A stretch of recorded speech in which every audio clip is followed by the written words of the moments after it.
నమస్తే. భారతదేశంలో ఇప్పుడు ఏపీ పోలీసుల కథ మాత్రం చాలా రచ్చరచ్చగా నడుస్తుంది. అయితే ఐపీఎస్ స్థాయిలో ఉన్న అధికారులు ఇలాంటి పనులు చేస్తారా చీచీ అంటుంది భారతదేశం. మొత్తానికి మనతో పాటు సీనియర్ జర్నలిస్ట్ దుర్గా కుమార్ గారు ఉన్నారు. వారి విశ్లేషణ ఏంటో చూద్దాం. సార్ నమస్తే. నమస్కారం జగన్ గారు, మన వీక్షకులు కూడా నమస్కారం. సార్, మీరు చాలా సీనియర్ జర్నలిజంలో ఉన్నారు. అయితే ఇలాంటి పరిస్థితుల్లో భారతదేశంలో ఇప్పుడు ఎక్కడ చూసినా సరే ఏపీ వైపే చూస్తూ ఉంది అని చెప్పేసి అంటే అదొక వైపు అభివృద్ధి కావచ్చు, ఇంకోవైపు ఐపీఎస్లు చేస్తున్నటువంటి ఒక నిర్వాకాలు కూడా కావచ్చు. మీ యొక్క సీనియర్ జర్నలిస్ట్ కాబట్టి, సుదీర్ఘంగా మీరు జర్నలిజం ఉన్నారు కాబట్టి, ఎప్పుడైనా సరే ఉమ్మడి ఆంధ్రప్రదేశ్లో కానీ లేదంటే ఆంధ్రప్రదేశ్ విడిపోయిన తర్వాత కానీ ఇలాంటి ఐపీఎస్ను చూసారా? ఇలాంటి ప్రభుత్వాన్ని గతంలో ఉన్నటువంటి జగన్ హయాంలో ఉన్నటువంటి ఒక ప్రభుత్వంలో జరిగినటువంటి అరాచకాల గురించి మీరు ఎప్పుడన్నా విన్నారా? ఐపీఎస్లు ఇప్పుడు ఇంత భ్రష్టు పట్టడానికి గతంలో ఇలా భ్రష్టు పట్టినటువంటి ఐపీఎస్లు ఉన్నారా లేదా అంటే ఏం చెప్తారు? నేను 79 నుంచి అయితే మీరు అన్నట్టు జర్నలిజంలో ఉన్నాను. మరీ సుదీర్ఘకాలం కాకపోయినా ఒక 45 ఏళ్ల పాటు ఉన్నా. 45 ఏళ్ళు అంటే సుదీర్ఘకాలం అంటే ఇంకా నాకు అనిపించట్లేదండి అంత. ఇంకా నేను నిన్నగాక మొన్న చేరాను అన్న ఫీలింగ్లో ఉన్నా. అయితే మీరు అంటున్నారు కాబట్టి 79 నుంచి ఇప్పుడు వరకు ఐపీఎస్ ఆఫీసర్స్ ఈ విధంగా ఆంధ్రప్రదేశ్ ఐపీఎస్ ఆఫీసర్స్ బిహేవ్ చేయటం అనేది కల్లో కూడా ఊహించిన అంశం. ఆంధ్రప్రదేశ్లో ఉండే పోలీస్ ఆఫీసర్స్కి ఒక ఇమేజ్ ఉంటుందండి. ఎందుకంటే ఇక్కడున్న రాజకీయ నాయకులు కూడా సంస్కారవంతమైన వాళ్ళు ఉండేవాళ్ళు. ఎప్పుడు కూడా ఐపీఎస్ని వాళ్ళతో సమానమైన ఉజ్జీలుగా ఆలోచించుకుని వాళ్ళతో ఏదైనా మంచి పనులు చేయించడానికి చెప్పేవాళ్ళే తప్ప పనులు ఇలాంటి చెడ్డ పనులు చేయటానికి కుతంత్రాలు, కుళ్ళు, లేకపోతే ఒక సినిమాల్లో విలన్స్ కనుక డెన్నల్లో కూర్చుని చేస్తారు చూసారా, స్కెచ్ చేస్తారు క్రిమినల్స్ క్రైమ్ చేయటానికి. ఇది అలాంటి క్రిమినల్ డెన్లో కూర్చున్నట్టుగా చేశారండి. ఐపీఎస్ ఆఫీసర్లు వాళ్ళు బిహేవ్ చేయాల. కొంతమంది రాజకీయ నాయకులు ప్రయోజనాల్లో చేకూర్చడం కోసం వీళ్ళంతా కూడా ఒక డెన్లో కూర్చుని కుతంత్రం చేసుకుని అందులో వీళ్ళు భాగస్వాములు అయ్యారు. ఈ నేరం బయటకు రావటం వలన ఆంధ్రప్రదేశ్ ఇమేజ్ పోయింది. గతంలో ఆంధ్రప్రదేశ్ పోలీస్ ఆఫీసర్స్ అంటే ఢిల్లీ వెళ్ళినా లేకపోతే కొన్ని ఇన్వెస్టిగేషన్స్లో కానీ వీళ్ళు చాలా సిన్సియర్గాను ఎఫిషియెంట్గా కూడా పనిచేస్తారనే పేరు ఉందండి ఆంధ్రప్రదేశ్ పోలీస్కి. ఇప్పుడు ఏదైనా ఒక మంచినీటి సరస్సులోకి వెళ్ళే నీళ్లు కొంచెం అటు ఇటుగా ఉండనే వచ్చినా కూడా మంచినీళ్ళు అవుతాయి. అదే ఉప్పు నీటి సరస్సులోకి వెళ్ళే నీళ్లు మంచినీళ్ళు వెళ్ళినా ఉప్పుగా మారుతాయి. అట్లాగే ఆంధ్రప్రదేశ్ పోలీసులకు ఒక సంస్కారవంతమైన ఇమేజ్ ఉంది, ఎఫిషియన్సీ ఉందనే ఒక ఇమేజ్ ఉంది. కాబట్టి కొంతమంది అనుమానాస్పదమైన వ్యక్తులు ఆ స్థాయికి వ్యక్తులు కాకపోయినా కానీ ఈ సర్వీసుల్లోకి వచ్చిన తర్వాత వాళ్ళ సంస్కారం మారిపోయేది. ఆ ఇమేజ్ అట్లా ఉండేది. ఇప్పుడు మొన్న ఈ దీంతో గతంలో ఇప్పుడు గుజరాత్లో ఇలాంటి ఒక సంఘటన జరిగిందండి. అప్పుడు కూడా ఒక ఇద్దరు ఐపీఎస్ ఆఫీసర్లు, షాబుద్దీన్ అని హైదరాబాద్ నుంచే అతను అహ్మదాబాద్ వెళ్తా ఉండగా మధ్యలో మహారాష్ట్రలో ఆ బస్సు ఆపి అతనికి సివిల్ లిబర్టీస్తో కనెక్షన్స్ ఉన్నాయి, నక్సలైట్ మూమెంట్స్తో, అతన్ని ఎన్కౌంటర్ చేశారు. అప్పుడు కూడా ఇద్దరు, ఒక డిఐజీ క్యాడర్ ఆఫీసరు ఇంకొక ఐపీఎస్ ఆఫీసర్ కూడా సస్పెండ్ అయ్యారు అక్కడ. కానీ దానికన్నా కూడా ఇది వరస్ట్ కేసు అంటాను నేను. ఎట్లాంటి ఇది వరస్ట్ కేసు అంటే యువతలో ఉన్నది ఒక మహిళ. ఆ అమ్మాయికి అసలు ఆంధ్రప్రదేశ్తో సంబంధం లేదు. ఆంధ్రప్రదేశ్లో ఆమెకి ఏం క్రిమినల్ యాక్టివిటీ లేదు. మహారాష్ట్రకి చెందిన బొంబాయి సినీ నటి, మోడల్లో ఏదో ఉంది. తర్వాత మంచి కుటుంబం నుంచి వచ్చింది, డాక్టర్ కూడా ఆమె స్వతహాగా. ఎంత అద్భుతంగా మాట్లాడుతుందండి. ఈ ఐపీఎస్ ఆఫీసర్లో అంత క్లారిటీ ఉందా మాట్లాడేటప్పుడు? ఆ అమ్మాయి లా గురించి బాగా మాట్లాడుతుంది, తర్వాత కాన్స్టిట్యూషన్ గురించి మాట్లాడుతుంది, అడ్మినిస్ట్రేషన్లో ఉండే నైస్టీస్ గురించి మాట్లాడుతుంది, ఫెయిల్యూర్స్ గురించి మాట్లాడుతుంది. ఐపీఎస్ ఆఫీసర్స్ డ్యూటీస్ ఎంత హై ఎక్స్పెక్టేషన్లో ఉండాలో అన్నీ కూడా బ్రహ్మాండంగా చెబుతుంది. ఒక డాక్టర్ అయి ఉండి ఒక సోషల్ సైంటిస్ట్ లాగా మాట్లాడుతుంది. అంత మెచ్యూరిటీ ఉన్న అమ్మాయితో వీళ్ళు కనీసం కాంటాక్ట్లోకి వెళ్ళిన తర్వాత అయినా ఇది మనం చేయదగ్గ జాబ్ కాదు, ఎవరి కోసం మనం ఈ కిరాయి రౌడీతనం ఒప్పుకున్నాము, కిరాయితనమేనండి, ఎవరినో రక్షించడానికి వాళ్ళు వెళ్ళారు, వాళ్ళకి సంబంధమే లేదు, ఆ అమ్మాయి చేసిన అఫెన్సే లేనప్పుడు ఆ అమ్మాయి మీద ఇంత కుట్ర చేసి ఆ కుట్రకి రేపొద్దున కుక్కల విద్యాసాగర్ రేపు కంప్లైంట్ చేస్తాడు అన్నప్పుడు ఇవాళ రాత్రికే వీళ్ళు ముందు రోజే టికెట్లు కూడా బుక్ చేసుకుని బొంబాయి వెళ్ళి, బొంబాయిలో ఆ అమ్మాయి ఎక్కడ ఉంటుంది ఆ ఇంటికి సంబంధించిన రెక్కీ కండక్ట్ చేసి అక్కడ ఉండే ఒక పోలీస్ ఆఫీసర్, ఈ గున్నీకి సంబంధించిన కొలీగ్ ఉంటే ఆయన హెల్ప్ తీసుకుని ఆ రకంగా అక్రమంగా ఎట్లా అరెస్ట్ చేయాలి, అక్కడి నుంచి ఇక్కడికి తీసుకురావటం, తీసుకొచ్చిన తర్వాత ఎంత హెరాస్మెంట్ చేయాలి, ఎన్ని ఫ్యాబ్రికేటెడ్ కేసెస్ పెట్టాలి, ఇవన్నీ కూడా ఒక స్కెచ్ చేశారంటే ఇది చిన్నగా జరగలేదండి. అయితే మీరు అన్నట్టు ఖచ్చితంగా ప్రధానంగా ఈ రెక్కి కావచ్చు, లేదంటే ఈ పథకం కావచ్చు, లేదంటే ఈ కుట్ర రచన కావచ్చు, ఇదంతా కూడా సీఎంఓలో జరిగింది. అంటే ఒక సీఎంఓలో ఇలాంటి కార్యక్రమాలు జరుగుతున్నాయంటే దాన్ని ప్రభుత్వం అనుకోవాలా, లేదంటే ఏమనుకోవాలి? మీరు అన్నది 100%. ఇది సీఎంఓలో పెద్దల ఇదిలో జరిగిందని కనుసన్నల్లో వీళ్ళు భాగస్వాములు అవటమే నాకుండా అభ్యంతరం. ఇప్పుడు సీఎంఓలో ఉండే సలహాదారులు లేకపోతే ఇంకా ఇతర వాళ్ళు ఉండొచ్చు, ఈవెన్ ఐఏఎస్ ఆఫీసర్స్ కూడా ఉండొచ్చు, కానీ దాన్ని ఎగ్జిక్యూట్ చేయాల్సింది వీళ్ళు ఐపీఎస్లో. వీళ్ళు ఎందుకు భాగస్వాములు అయ్యారు, ఇంత రిస్క్లోకి ఎందుకు వెళ్ళారు వీళ్ళు? కనీసం నేను ఇంతకుముందు చెప్పా కదండి, ఆ అమ్మాయి సంస్కారం వాళ్ళ కుటుంబ సంస్కారం చూసిన తర్వాత అయినా కూడా ఇది మనం చేయదగ్గ జాబ్ కాదు. నిజంగా అవతల వాళ్ళు కూడా క్రిమినల్ అయితే అది వేరే మాట, కానీ వాళ్ళు వచ్చి నీ స్టేట్లో లా అండ్ ఆర్డర్ ప్రాబ్లం ఏమైనా క్రియేట్ చేశారా, ఇక్కడ ఏమైనా డబ్బులు దోసుకెళ్ళారా, హత్యలు చేసి వెళ్ళారా, ఇంకేమైనా క్రైమ్స్ ఫైనాన్షియల్ క్రైమ్స్ చేసి వెళ్ళారా? ఏం లేదు కదా. ఆ వెళ్ళినప్పుడన్నా ఆ సంస్కారం, ఆమె మదర్ ఏమో రిజర్వ్ బ్యాంక్లో ఆఫీసరు, తండ్రి ఏమో మర్చెంట్ నేవీలో ఒక ఆఫీసర్గా రిటైర్ అయ్యాడు, ఈఎంఐ ఏమో ఒక డాక్టరు, ఒక మోడల్గా చేస్తుంది, బాంబేలో ఒక రెస్పెక్టబుల్ ఫ్యామిలీ.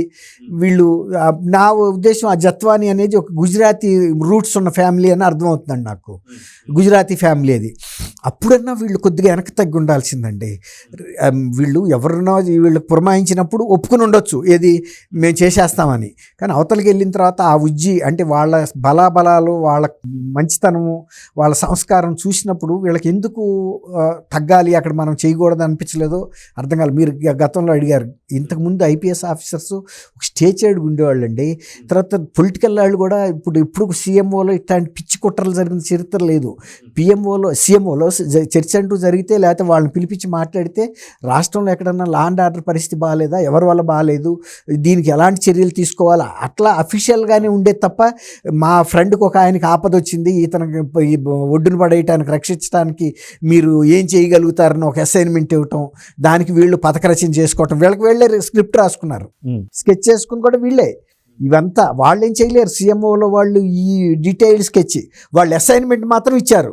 మీరు ఆ జత్వాని అనే అమ్మాయిని మీరు ఏం చేస్తారో మాకు తెలీదు, మా ఫ్రెండ్ మీద బొంబాయిలో పెట్టిన కేసు ఉపసంహరించాలి, ఆ అమ్మాయి మళ్ళీ జీవితంలో అతని ఇంకా తలెత్తి చూడకూడదు, కేసు పెట్టకూడదు, అది ఆ రకంగా బెదిరించాలన్నది వాళ్ళు ఇచ్చిన అసైన్మెంటు. దానికి కావాల్సిన స్క్రిప్ట్, మైన్యూట్ డీటెయిల్స్, స్కెచ్ అంతా వీళ్ళు వేసుకున్నదే. అంటే ఇది ఎట్లా ఉంది, వీళ్ళ ఉరితాడు వీళ్ళు పేనుకున్నట్టు అయింది, ఇప్పుడు అది ఉరితాడైంది. ఇవాళ వీళ్ళని ఎవరు కాపాడలేరండి. Already department of personnel and training వాళ్ళకు కూడా పంపించేశారు వీళ్ళ ముగ్గురు పేర్లు. వీళ్ళు చేసిన అఫెన్స్ ఏంటి, దీనికి సంబంధించిన ఇన్వెస్టిగేటివ్ అబ్జర్వేషన్స్ అన్నీ ప్రైమా ఫేసీగా అర్థమైపోయింది అది. తర్వాత వీళ్ళని సస్పెండ్ చేసిన తర్వాత వీళ్ళు రీఇన్స్టేట్ అయ్యే అవకాశం కూడా ఉండదండి. ట్రిబ్యునల్స్కి వెళ్ళినా కూడా ట్రిబ్యునల్స్ ఎప్పుడు వీళ్ళకి రెస్క్యూకి వస్తాయి అంటే వీళ్ళు నేరం చేయనంత వరకు, వీళ్ళు తప్పు చేయనంత వరకు. కానీ వీళ్ళు బ్లడీ హ్యాండ్స్తో వెళ్ళొద్దు. మన చేతికి రక్తం పూసుకుని కోర్టుకి వెళ్తే కోర్టు న్యాయం చేయదు. మనం క్లీన్ హ్యాండ్స్తో వెళ్ళినప్పుడు మాత్రమే మనకు న్యాయం జరుగుతుంది.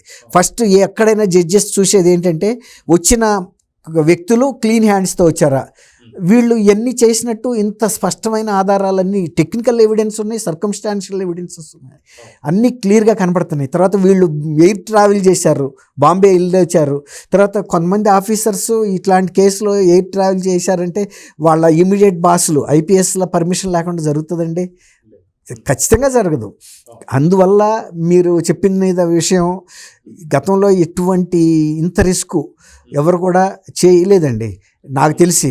అట్లాంటి సంస్కారం కూడా ఎవరికి ఉండేది కాదు. తెలియక ఎవరన్నా పొలిటీషియన్స్ వీళ్ళని కొన్ని తప్పులు చేయమన్నా అవతల వాళ్ళు ఐపీఎస్లో ఇప్పుడు వాళ్ళకి అన్నీ తెలుసు, ఎక్కడ తప్పు జరుగుతుంది, రేపు మనం ఎక్కడ దొరుకుతాము, ఇది మనం చేయొచ్చా, మన స్థాయికి చేయకూడదా అనేది వాళ్ళకి ఇమ్మీడియట్ తెలిసిపోద్దండి.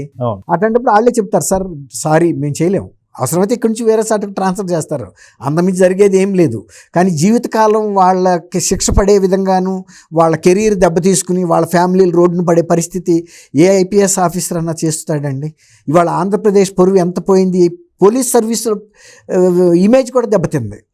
ఇప్పుడు ఈ న్యూస్ బయటకు వచ్చిన తర్వాత ఒక ప్రభుత్వం మళ్ళీ చర్య తీసుకుంది, వీళ్ళని సస్పెండ్ చేసింది అన్నప్పుడు మిగిలిన వాళ్ళన్నా క్లీన్గా ఉండటానికి ప్రయత్నిస్తారు. ఇలాంటి తప్పులు, ఇంత ఘోరమైన తప్పులు చేయరండి ఎవరు కూడా. అయితే ఇక్కడ ఇంకొక విషయం చూసుకుంటే ఎవరైతే సస్పెన్షన్ గురైనటువంటి ఈ ముగ్గురు ఐపీఎస్లు కూడా క్యాట్ దగ్గరికి వెళ్ళబోతున్నారు, క్యాట్ దగ్గర నుంచి వాళ్ళు ఏదో పర్మిషన్ తెచ్చుకోబోతున్నారు, లేదా క్యాట్ దగ్గరికి వెళ్తే వీళ్ళకి జరిగే న్యాయం ఏముంది అంటే ఏం చెప్తారు? అదే నేను చెప్పే కదండి, ఇప్పుడు క్యాట్కి వెళ్ళటానికి ముఖ్యంగా ఏదైనా సర్వీస్ ఓరియంటెడ్ ఇష్యూస్ ఉండాలి, లేదు గవర్నమెంట్ వీళ్ళ మీద కక్షపూరితంగా వ్యవహరించినట్టన్నా ఉండాలి. అది వెంకటేశ్వరరావు గారి విషయంలో ఏబి వెంకటేశ్వర గారి విషయంలో జరిగింది. పాటు ఆయన ఎంత పోరాడినా కానీ న్యాయం జరగలేదు, అది వేరే మాట. ఇప్పుడు వీళ్ళ ఇష్యూలో ప్రైమా ఫేసి వీళ్ళు చేసిన ఇవి అన్నీ కూడా కనపడుతుంది కదా. అలాంటప్పుడు ట్రిబ్యునల్ ఉంది, ఏదైనా మంచి చేయటానికి కానీ తప్పు చేసి వచ్చిన వాళ్ళని కాపాడటానికి ట్రిబ్యునల్ ఎప్పుడు ఉందండి. ట్రిబ్యునల్ కాదు, ఏ గౌరవ న్యాయస్థానం అయినా ఫస్ట్ చూసేది మనం కోర్టుకు వెళ్ళినప్పుడు మన చేతులు ఎంత పవిత్రంగా ఉన్నాయి, ఎంత స్వచ్ఛంగా ఉన్నాయి. మన చేతుల మీద రక్త మరకలు కనపడినాయి అంటే వీడు హత్య చేసి వచ్చిన దాంట్లోనో లేకపోతే ఆ పక్కన నుంచున్నాడనే కదా. మన చేతికి ఎందుకు మరకలు అవుతాయి, రక్తపు మరకలు? అక్కడ క్లియర్గా, అంటే నేను రక్త మరకలని ఎందుకు చెబుతున్నా అంటే ఆ ఎవిడెన్సెస్ చూపిస్తాయి, ఎస్ వీళ్ళ ఇన్వాల్వ్మెంట్ ఉంది అని. ఆ ప్రైమా ఫేసీలో ఇన్వాల్వ్మెంట్ ఉన్నప్పుడు ఖచ్చితంగా ట్రిబ్యునల్ వీళ్ళ రెస్క్యూకి రాలేదు. అయితే ఈ ముగ్గురు ఐపీఎస్ల భవిష్యత్ ఏంటి అంటే ఏం చెప్తారు? భవిష్యత్తు ఇప్పుడు ఎవరు చేసిన దానికి వాళ్ళు మూల్యం చెల్లించాలి కదండి. తాగినాడే కడతాడు తాళ్ల పన్ను అని. ఇప్పుడు వాళ్ళు తప్పు చేశారు, వాళ్ళు ముగ్గురు పే చేయాలి. మిగిలిన పోలీస్ వ్యవస్థ అంతా చేయదు, ఆంధ్రప్రదేశ్ పోలీసు శాఖ చేయదు దీనికి మూల్యం. అట్లాగే ఇప్పుడు కింద అధికారులు కూడా ఎవరైతే హనుమంతరావు, సత్యనారాయణ ఆల్రెడీ సస్పెండ్ అయ్యారు. వీళ్ళు ఐపీఎస్ ఆఫీసర్స్ కావటం వలన, అఖిల భారత సర్వీసులు అవ్వటం వలన స్టేట్ గవర్నమెంట్ ఇంకా కొంతసేపు ఆలోచించి ఖచ్చితమైన ఎవిడెన్సెస్తో జీవో ఇచ్చింది. ఈ జీవోను కూడా అక్కడ మానవ వనరుల శాఖకి, డిపార్ట్మెంట్ ఆఫ్ పర్సనల్ అండ్ ట్రైనింగ్కి కూడా పంపించారు. పంపించడంతో పాటు వాళ్ళ పోలీసు ఇక్కడ చేసిన ఇన్వెస్టిగేటివ్ అబ్జర్వేషన్స్, ఆ కేసెస్ సంబంధించిన ఎవిడెన్సెస్, అందులో ఇక్కడ స్టేట్ గవర్నమెంట్ లోయర్ ఆఫీసర్స్ ఎవరైతే ఇవాళ కన్విక్షన్ ఇది అయ్యారో, సస్పెన్షన్ గురయ్యారు, తప్పు ఒప్పుకున్నారు, ఆ స్టేట్మెంట్స్ అన్నీ కూడా విత్ ప్రొఫైల్ అంతా పంపించినప్పుడు వాళ్ళు కూడా ఏం అనలేరు. ఇప్పుడు మీరు అడిగారు వీళ్ళ భవిష్యత్తు ఏమవుతుందని, వాళ్ళు చేసిన దాని వరకే వాళ్ళ మూల్యం అయితే ఎంత పెద్దవాళ్ళైనా చెల్లించుకోవాలండి. అయితే సాక్షి పత్రికల్లో కావచ్చు, సాక్షికి సంబంధించినటువంటి ఛానల్లో కావచ్చు, రెడ్ బుక్ కుట్ర అని చెప్పి మాట్లాడుతున్నారు. నిజంగా రెడ్ బుక్ ఇన్వాల్వ్ అయిందా? రెడ్ బుక్ ఏమన్నా ఫ్లైట్లో పంపించిందా అంటే ఏం చెప్తారు? రెడ్ బుక్ ఏంటండి, ఇక్కడ జరిగిన ఎర్రర్స్, వీళ్ళ అకృత్యాలు ఏవైతే ఉన్నాయో, ఎక్సెస్ అంటే వీళ్ళ పోలీసు దాష్టికాలు ఏవైతే ఉన్నాయో, అది ప్రజల్లోకి వెళ్ళినప్పుడు జనం చెప్పినయే కానీ ఎవరు క్రియేట్ చేసినవి ఏం కాదు. ఇప్పుడు వీళ్ళ ముగ్గురు మీద ఎందుకు ఇచ్చారు? కనీసం స్టేట్లో ఒక 150 మంది ఐపీఎస్లు కూడా ఉన్నారు, ఇంకే 200 మంది ఉన్నా కూడా ఆశ్చర్యం లేదు, 200 మంది ఉండి ఉండొచ్చు. వాళ్ళందరి మీద పెట్టుకుంటే ఈ ముగ్గురు మీద ఎందుకు పెట్టారు? తర్వాత వాళ్ళ అమ్మాయిని తీసుకొచ్చింది గెస్ట్ హౌస్ ఎక్కడ ఉంది? విజయవాడ పోలీస్ కమిషనరేట్ లిమిట్స్లో ఉంది. అందుకే కదా లోయర్ ఆఫీసర్స్ కూడా వీటీపీఎస్ ఇబ్రహీంపట్నం పోలీస్ స్టేషన్ పరిధిలో ఉన్న లోయర్ ఆఫీసర్స్ సస్పెండ్ అయ్యారు. ఎవరైతే ఈ స్కెచ్లో భాగస్వాములు అయ్యారో Vijayawada police commissioner and DCP Vishal Gunni, వీళ్ళే అయ్యారు కానీ మిగిలిన వాళ్ళు అవ్వలేదు కదా. ఇప్పుడు కృష్ణా జిల్లా ఎస్పీ ఉన్నాడు బందర్, ఆయన హెడ్ క్వార్టర్గా ఉన్న వ్యక్తి అవ్వలేదు కదా. ఎవరైతే ఇందులో భాగస్వాములుగా ఉన్నారో వాళ్ళే అయ్యారు. ఇంకా వీళ్ళు కాకుండా కూడా ఇంకెంతమంది ఉన్నారా అనేది మనం ఇప్పుడు చెప్పలేము. అంటే వీళ్ళు ఓన్లీ పాత్రదారులే, సూత్రధారులు కూడా బయటికి రాబోతున్నారా అంటే? ఖచ్చితంగా వస్తారండి. ఇప్పుడు రేపు వీళ్ళ మీద వేటు పడుతున్నప్పుడు వాళ్ళు కూడా చెబుతారు కదా, ఫలానా సలహాదారు చెప్తే చేసాము, ఫలానా ఆయన చెప్తే చేశాడు. ఫోన్ కాల్స్ కూడా చూపిస్తారు. ఆ టైంలో ఆ పర్టికులర్ వ్యక్తులు ఇగో ఈ ఫోన్ కాల్ చేశారు, కావాలంటే మీరు రికార్డులు కూడా బయటకు తీయండి, అసైన్మెంట్ మాకు ఇచ్చారా లేదా, అసైన్మెంట్ గురించి ఎంక్వైరీ చేశారా లేదా అని. అప్పుడు కొంత వీళ్ళ నేరం తగ్గుతుంది కానీ పూర్తిగా వీళ్ళేమి నిర్దోషులు అయ్యే అవకాశం లేదు. వాళ్ళు చెప్పినందువల్ల మీరెందుకు చేశారనే క్వశ్చన్ వస్తుంది కదండి. చేసినందుకు వీళ్ళు మూల్యించాల్సింది, కాకపోతే వాళ్ళు కూడా వస్తారు తోడు, అంతే. సో చూద్దాం సార్, ఖచ్చితంగా ఈ ఐపీఎస్లు మాత్రం ఇప్పటిదాకా ఆంధ్రప్రదేశ్, ఉమ్మడి ఆంధ్రప్రదేశ్ కావచ్చు, లేదంటే ఆంధ్రప్రదేశ్ విడిపోయిన తర్వాత కూడా ఇలాంటి ఐపీఎస్లు ఇప్పటిదాకా అయితే చూడలేదు. సో ఐపీఎస్లకు సంబంధించినటువంటి ఒక మరక మాత్రం వీళ్ళ ద్వారా పడిందని అయితే అనుకోవాలి. సో చూద్దాం సార్ భవిష్యత్తు వీళ్ళది ఎలా ఉండబోతుందో. నమస్తే. థ్యాంక్ యూ జగన్ గారు, మన వీక్షకులు కూడా నమస్కారం.